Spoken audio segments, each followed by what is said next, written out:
સૌથી પહેલાં આપણે એક પેન લઈ લઈએ, પછી આપણે ગેસ ઓન કરી લઈએ. હવે પેનમાં 500 ગ્રામ દૂધ પેનમાં નાખીને ગરમ કરી લઈશું. હવે તેમાં 2 લીંબુનો રસ થોડું તેને ઉમેરીશું. હવે તેને ધીમે ધીમે હલાવતા રહીશું. જો તમારી પાસે લીંબુ ના હોય તો વ્હાઈટ વિનેગર પણ વાપરી શકો છો.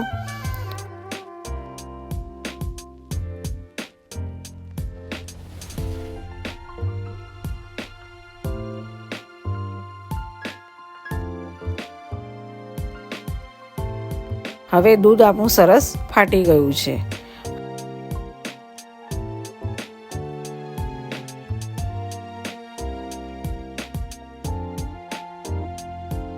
હવે તેને ઠંડુ કરવા માટે 1 કપ જેટલું બરફ નાખીશું અને નાખીને તેને ફેરવતા જઈશું. બરફ ના હોય તો તમે ચીલ પાણી પણ વાપરી શકો છો. હવે જે દૂધ ફાટી ગયું છે તેને ગાળી લઈએ. હવે આપણે એક બાઉલ લઈને તેની ઉપર મોટી ચાળણી લઈશું. તેના ઉપર મસલિન કાપડ મૂકીને ગાળી લઈએ. તેને ફૂલ ડ્રાય કરી લઈએ. હવે ફરીથી તેને ચોખ્ખું પાણીની મદદથી તેને વોશ કરીને તેના હાથના મદદથી નીચોવી લઈએ.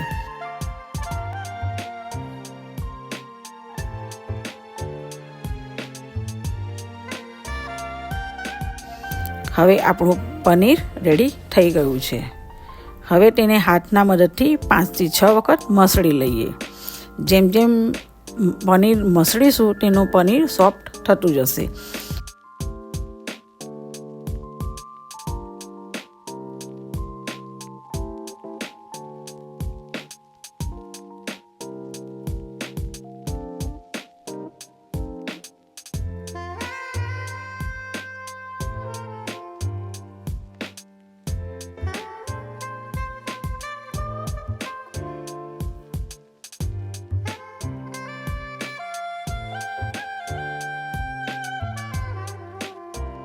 હવે પનીરને આપણે રેસ્ટ આપી દઈશું.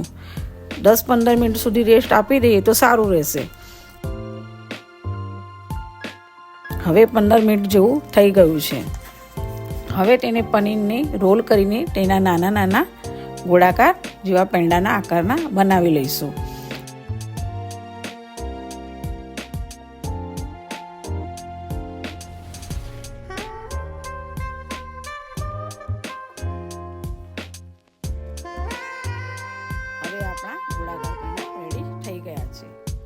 હવે આપણે પેન લઈશું.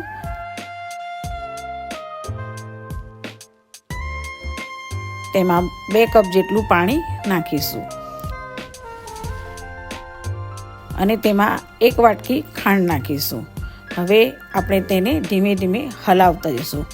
જો તમને વધારે ગળપણ ના જોઈતું હોય તો તમને તમારા ટેસ્ટ પ્રમાણે તમે ખાંડનો ઉપયોગ કરી શકો છો.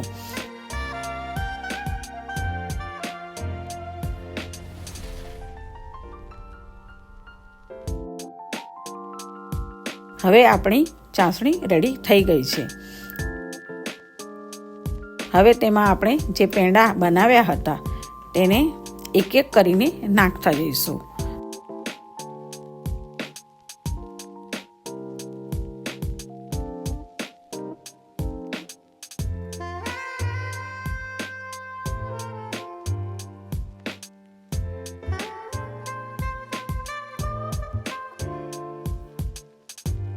હવે બધા પનીર પેંડા નાખી દીધા.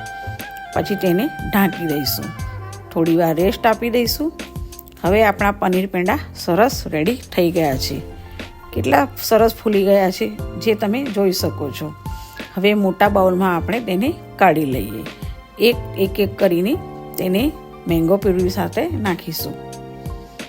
3 કેરીનો રસ બનાવ્યો હતો તેના ગાર્નિશ કરી લઈએ. ગાર્નિશ માટે તમે કોઈ પણ ડ્રાયફ્રૂટ વાપરી શકો છો. મેં કાજુ, બદામ, પિસ્તા અને કેસરનો વપરાશ કર્યો છે.